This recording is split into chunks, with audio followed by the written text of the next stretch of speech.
Welcome to another edition of the Weekly Files on this Labor Day Monday. Under the radar Labor Day. Kitchen deals at Amazon's outlet. Labor Day weekend shoppers are in for a real treat. Amazon's hidden outlet store is quietly hosting some of the best markdowns of the year on kitchen gear, with bargains that span appliances, cookware, storage, and more. Why you should check it out. Deep discounts. Up to 60% off purchase prices.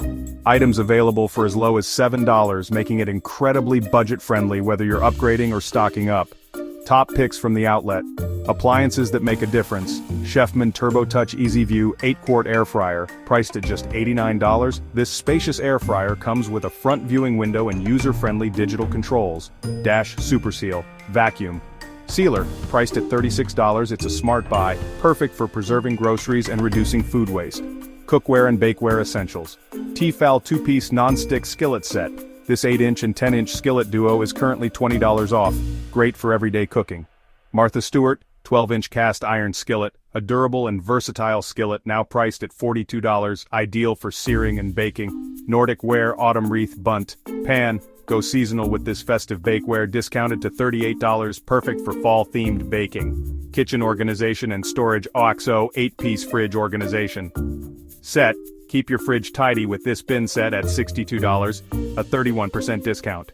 Eucopia Upspace water bottle rack, priced at $21, this 2-tier organizer consolidates and clears space by holding up to 8 bottles or mugs. Lorde's gender journey. I never felt like a woman until I was 26. A new chapter of self-discovery. In a deeply personal conversation with Pink News, Lorde, New Zealand's genre-defying singer-songwriter, revealed, "I never felt like a woman until I was 26. This moment of clarity came after growing up with an androgynous mother who introduced her to boundary-pushing icons like David Bowie and Grace Jones. These artistic influences planted early seeds of questioning gender norms and rethinking femininity. Reimagining womanhood through fluidity. Lorde's realization reshaped her concept of womanhood entirely. If I'm going to be a woman, I want to be exactly the kind of woman that I need to be. Part of that is sometimes being a man," she said. These words underscore her rejection of restrictive gender boxes, instead embracing fluid identity as part of her creative voice. Her fourth album, Virgin, serves as the outlet for this exploration. In the song Man of the Year, she boldly raps, "Some days I'm a woman, some days I'm a man," showcasing how her shifting gender experience is deeply embedded in the music. Gender fluidity in everyday life. Lorde's insights extend well beyond music.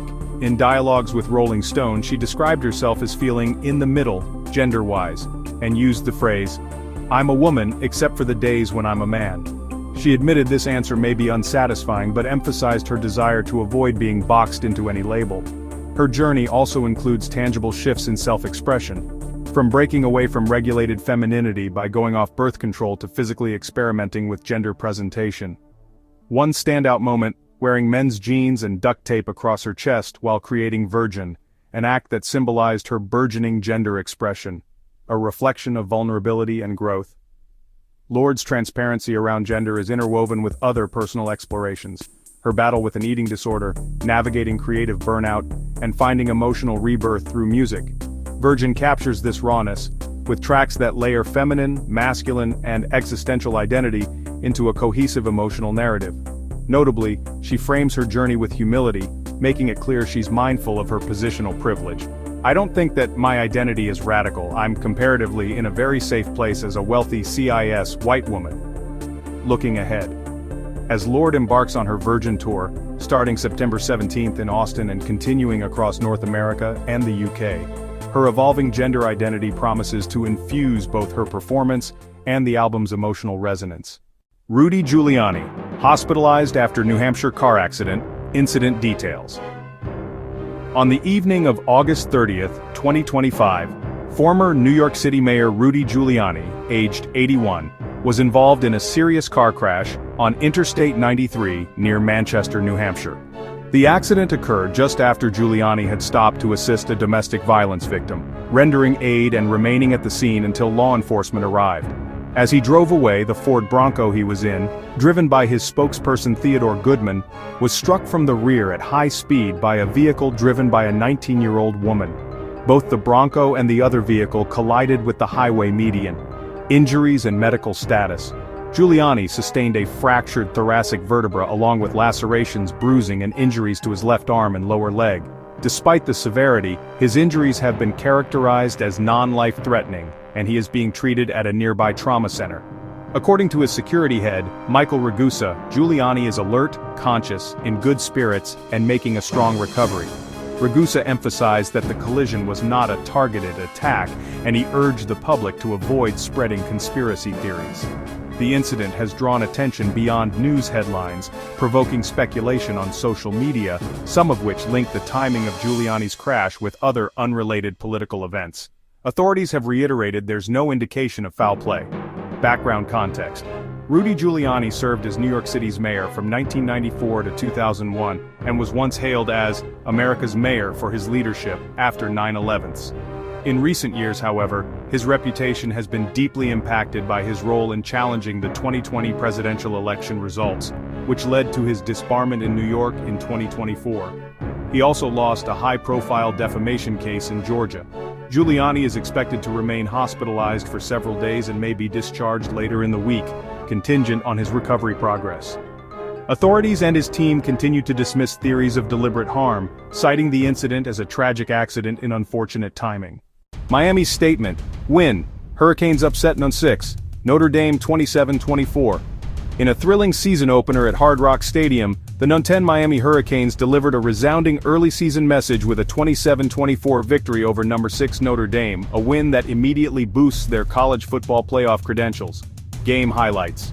Late heroics. With the game tied 24-24, Miami nailed a 47-yard field goal by Carter Davis with just over a minute remaining to take the lead. Their defense then sealed the win with pressure and a sack in the final possession. Spectacular play. Receiver C.J. Daniels stole the show with a one-handed touchdown catch, an iconic moment likened to Odell Beckham Jr.'s legendary grabs. Carson Beck, the transfer quarterback from Georgia, threw for 205 yards and 2 touchdowns in his Miami debut.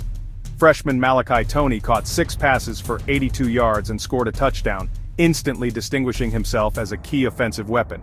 Defensively, Reuben Bain Jr. impressed with a sack, half a sack, and a critical interception that helped set up Miami's late drive. Miami snapped an 8-game skid against top 10 opponents with a memorable win that sets a confident tone for the season. Coach Mario Cristobal's message, that glory days are within reach, is already feeling prophetic as the Hurricanes look poised to reclaim national relevance. In summary, the Hurricanes' season opener was more than just a win. It was a surge of momentum and belief. With game-defining plays, breakout performances, and a clinching field goal, Miami showed they're ready to be in the national conversation again. Thank you for watching, but for now, it's goodbye.